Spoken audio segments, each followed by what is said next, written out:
Hello, welcome to knowledge hub. Knowledge hub के इस video में आपका स्वागत है।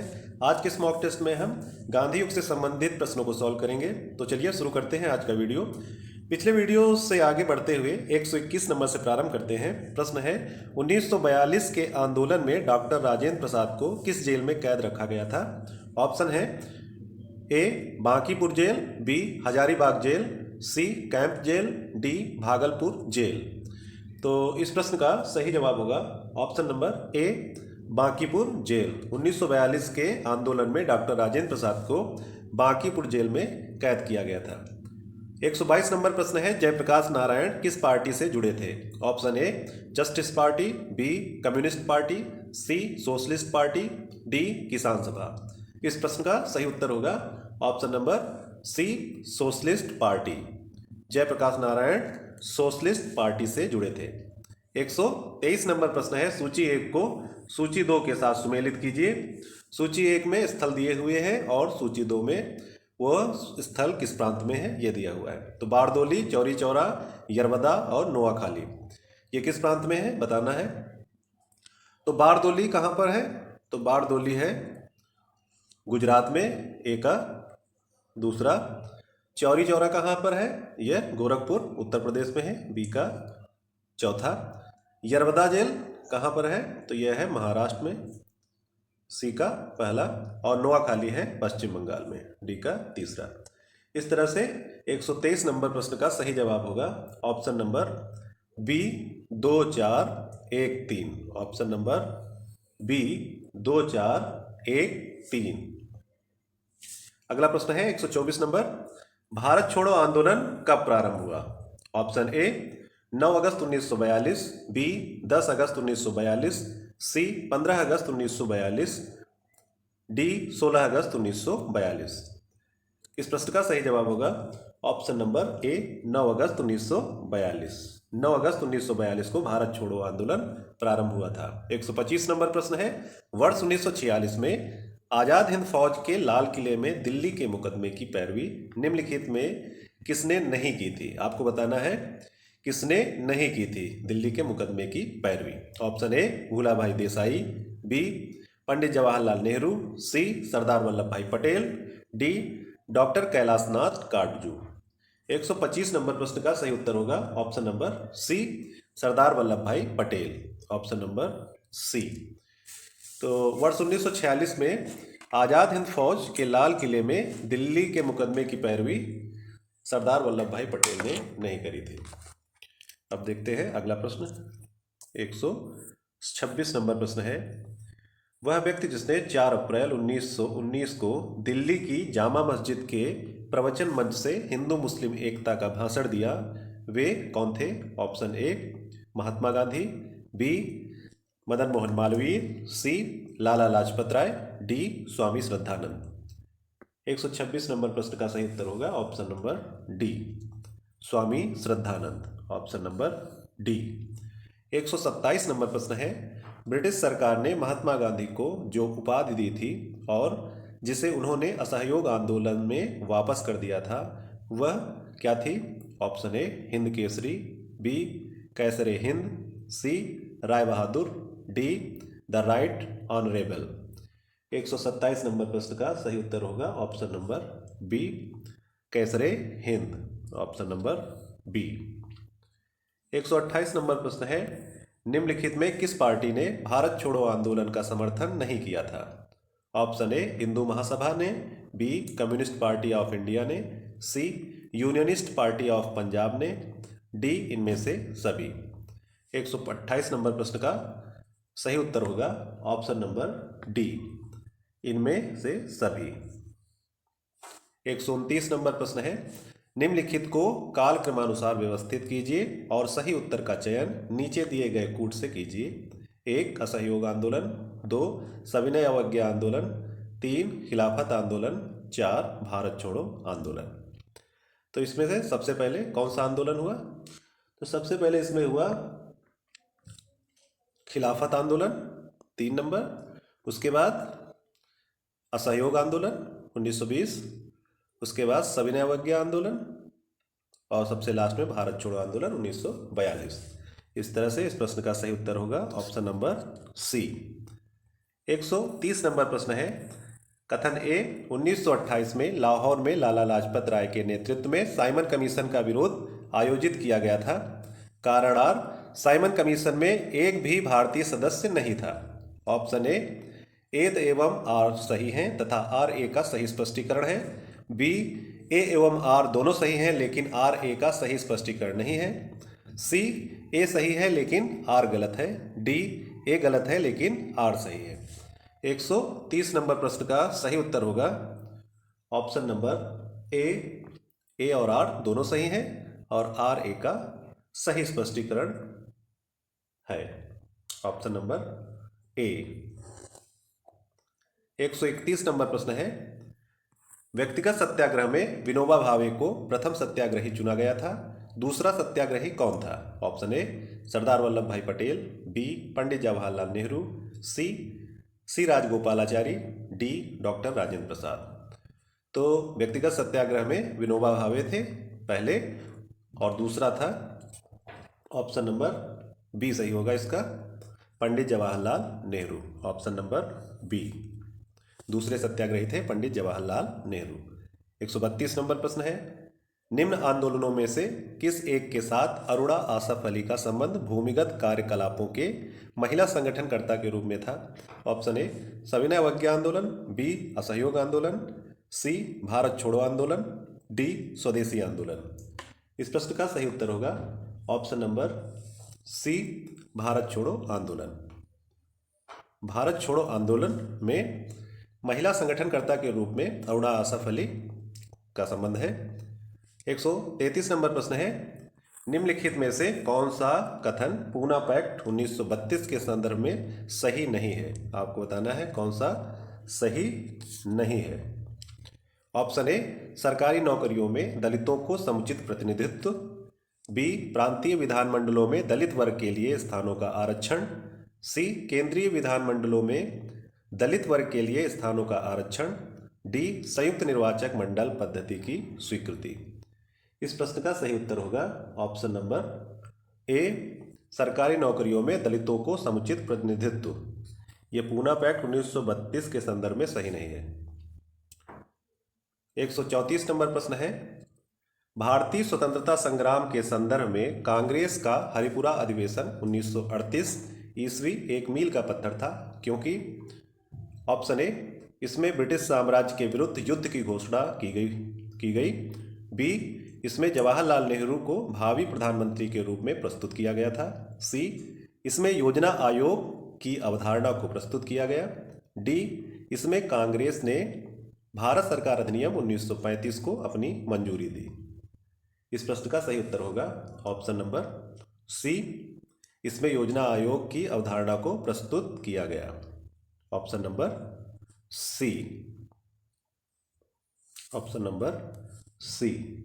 135 नंबर प्रश्न है, महात्मा गांधी ने हिंद स्वराज में रेलवे की आलोचना की क्योंकि रेलवे है एक, प्लेग जीवाणु महामारी का वाहक। 2, बार बार पड़ने वाले अकालों का साधन। 3, समाज में वर्गभेद बढ़ाने के लिए उत्तरदायी। 4, दुर्घटनाओं का वाहक। महात्मा गांधी ने हिंद स्वराज में रेलवे की आलोचना क्यों की? तो ये 4 चीज़ें दी हुई हैं, तो इसमें से आगे इसके कूट दिए हुए हैं। अगले पेज में दिए गए कूट की मदद से सही उत्तर का चुनाव कीजिए। तो कौन कौन से उत्तर सही हो सकते हैं? तो इसमें केवल 1 और 4, 2 उत्तर सही हैं, केवल 1 और 4। 135 में तो यहाँ पर 1 और 4 ना होकर के कौन कौन से ऑप्शन है? प्लेग जीवाणु महामारी का वाहक, बार बार पड़ने वाले अकालों का साधन, समाज में वर्गभेद बढ़ाने के लिए उत्तरदायी, दुर्घटनाओं का वाहक। यहाँ चौथा नहीं है, ऊपर के 1, 2, 3 ये सही है, नीचे वाला गलत है। महात्मा गांधी ने ऊपर को 3 लेकर के आलोचना की थी। तो इस तरह से इस प्रश्न का उत्तर होना चाहिए 1, 2, 3, ऑप्शन नंबर ए। ऑप्शन नंबर ए सही होगा। 1 2 3 ये चीज़ें सही हैं। 136 नंबर प्रश्न है, निम्नलिखित उद्घोषणा पर विचार कीजिए और उद्घोषणा करने वाले व्यक्ति को नीचे दिए गए कूट का प्रयोग कर पहचानिए।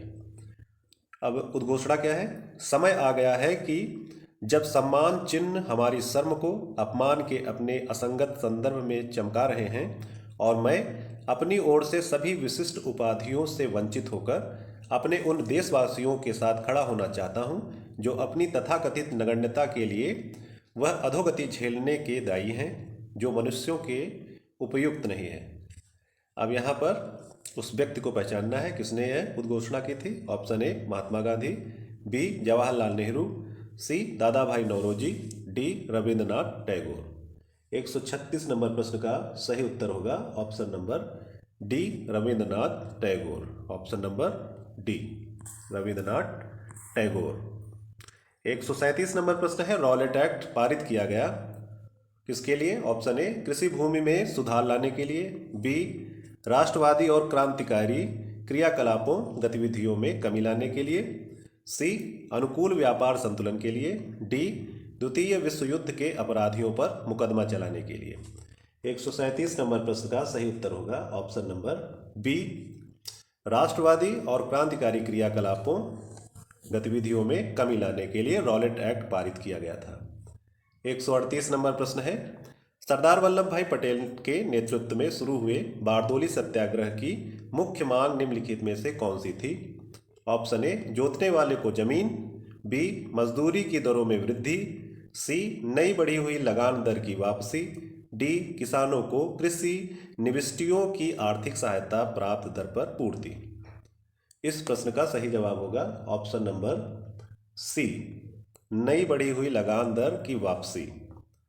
बारदोली सत्याग्रह का जो मुख्य मांग थी वह थी नई बढ़ी हुई लगान दर की वापसी करना। ऑप्शन नंबर सी। 139 नंबर प्रश्न है, असहयोग आंदोलन के विषय में निम्नलिखित कथनों पर विचार कीजिए। 1, यह आंदोलन इससे पहले हुए किसी भी अन्य राजनीतिक आंदोलन की अपेक्षा काफ़ी बड़ी प्रबलता का था। 2, यह आंदोलन हिंदू मुस्लिम एकता को प्रोत्साहित करने में सहायक हुआ। 3, यह आंदोलन राष्ट्रवाद, मध्यवर्ग राजनीति, धर्म, सामंतवाद, कृषक असंतोष और श्रमिक वर्ग आंदोलन का मिश्रण था। उपर्युक्त कथनों में से कौन सा या कौन से कथन सही हैं? ऑप्शन ए केवल 1, बी 1 और 2, सी केवल 2, डी 2 और 3। इस प्रश्न का सही उत्तर होगा ऑप्शन नंबर बी कथन 1 और कथन 2। 139 का ऑप्शन नंबर बी। 140 नंबर प्रश्न है, महात्मा गांधी के सत्याग्रह के दर्शन के विषय में निम्नलिखित में से कौन सा या कौन से कथन सही हैं? तो एक है, पहला कथन है सत्य और अहिंसा इसके दो महत्वपूर्ण संगठक हैं। 2, सत्याग्रही बुराई का प्रतिरोध करेंगे परंतु बुरा करने वाले से घृणा नहीं करेंगे। 3, सत्याग्रही यदि आवश्यक हो तो स्वयं को और बुरा करने वाले को भी पीड़ा पहुंचाएगा। नीचे दिए गए कोड का प्रयोग कर सही उत्तर चुनिए। ए 1, 2 और 3, बी केवल 2 और 3, सी केवल 1, डी केवल 1 और 2। 140 नंबर प्रश्न का सही उत्तर होगा ऑप्शन नंबर डी केवल 1 और 2। Option number D. Option number D केवल 1 और 2। 141 नंबर प्रश्न है, भारत के लिए एक डोमिनियन स्टेट्स कॉन्स्टिट्यूशन के प्रारूपण का प्रथम प्रयास किसकी प्रतिक्रिया में किया गया था? ऑप्शन ए मॉर्ले मिंटो सुधार, बी मॉन्टेग्यू चेम्सफोर्ड सुधार, सी साइमन कमीशन, डी पहला गोलमेज सम्मेलन।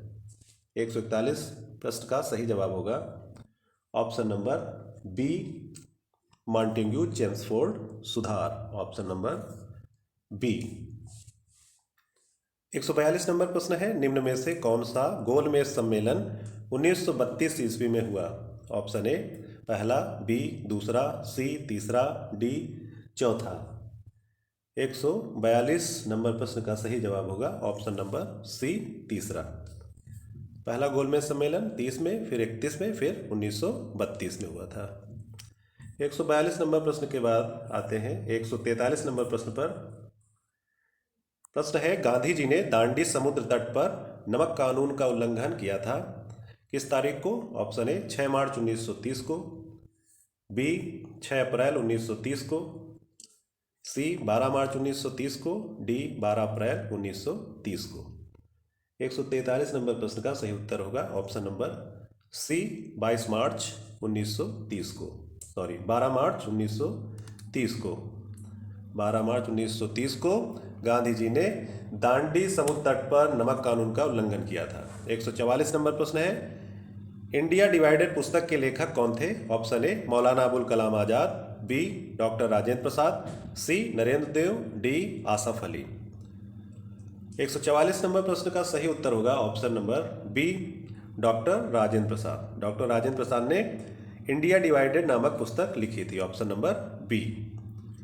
145 नंबर प्रश्न है, निम्नलिखित में से किसने सभी तीनों गोलमेज सम्मेलनों में भाग लिया था? Option A Jawaharlal Nehru, B B R Ambedkar, C Vallabh Bhai Patel, D Rajendra Prasad. 145 number प्रश्न का सही उत्तर है option number B Bhimrao Ambedkar. Option number B Bhimrao Ambedkar ने तीनों गोलमेज सम्मेलनों को अटेंड किया था। 146 नंबर प्रश्न है, मैं एक समाजवादी और गणतंत्रवादी हूं और मुझे राजाओं और राजकुमारों में विश्वास नहीं है। यह वक्तव्य किससे संबंधित है? ऑप्शन ए नरेंद्र देव से, बी अच्युत पटवर्धन से, सी जयप्रकाश नारायण से, डी जवाहरलाल नेहरू से। 146 नंबर प्रश्न का सही उत्तर है option number D Jawaharlal Nehru से। Option number D. 147 नंबर प्रश्न है, गांधी जी दक्षिण अफ्रीका में कितने वर्ष रहे थे? ऑप्शन ए 26 वर्ष, बी 21 वर्ष, सी 16 वर्ष, डी 15 वर्ष। 147 प्रश्न का सही जवाब होगा ऑप्शन नंबर बी 21 वर्ष। गांधी जी दक्षिण अफ्रीका में 21 वर्ष रहे थे। 148 नंबर प्रश्न है, भारतीय राष्ट्रीय कांग्रेस के 1924 के अधिवेशन से महात्मा गांधी द्वारा मात्र एक बार अध्यक्षता की गई थी। यह अधिवेशन कहाँ हुआ था? ऑप्शन ए गया, बी अमृतसर, सी बेलगाम, डी कानपुर। 148 नंबर प्रश्न का सही उत्तर है ऑप्शन नंबर सी बेलगाम। 1924 के अधिवेशन जो कि बेलगाम में हुआ था, इसकी अध्यक्षता महात्मा गांधी ने की थी। 149 नंबर प्रश्न है, भारत छोड़ो आंदोलन के उपरांत सी राजगोपालाचारी ने दी वे आउट नामक पैम्फलेट जारी किया। निम्नलिखित में से कौन सा एक प्रस्ताव इस पैम्फलेट में था? ऑप्शन ए ब्रिटिश भारत तथा भारतीय राज्यों के प्रतिनिधियों को मिलाकर एक युद्ध सलाहकार परिषद की स्थापना, बी केंद्रीय कार्यकारी परिषद का इस प्रकार पुनर्गठन कि गवर्नर जनरल तथा कमांडर इन चीफ के अतिरिक्त अन्य सभी सदस्य भारतीय नेता हों, सी केंद्रीय तथा प्रांतीय विधानमंडलों के 1945 के अंत में नए चुनाव कराए जाएं तथा संविधान का निर्माण करने वाले निकाय को यथासंभव शीघ्र आयोजित किया जाए, डी संवैधानिक गतिरोध का हल। संवैधानिक गतिरोध का हल। 149 नंबर प्रश्न का सही उत्तर होगा ये ऑप्शन नंबर डी संवैधानिक गतिरोध का हल। Option number D. 150 नंबर प्रश्न है, निम्नलिखित में से कौन क्रिप्स मिशन के साथ कांग्रेस के आधिकारिक वार्ताकार थे? आधिकारिक वार्ताकार थे कौन? ऑप्शन ए महात्मा गांधी एवं सरदार पटेल, बी आचार्य जे बी कृपलानी एवं सी राजगोपालाचारी, सी पंडित जवाहरलाल नेहरू एवं मौलाना अबुल कलाम आजाद, डी डॉक्टर राजेंद्र प्रसाद एवं रफ़ी अहमद किदवई।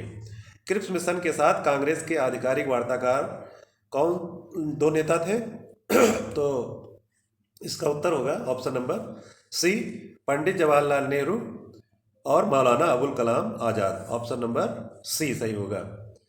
इस तरह से आज हमने 30 प्रश्न सॉल्व किए। इन 30 प्रश्नों में आपने कितने प्रश्नों के सही जवाब दिए कमेंट सेक्शन में लिख के बताएं। अगले वीडियो में जल्दी ही हाजिर होंगे, तब तक के लिए धन्यवाद, नमस्कार।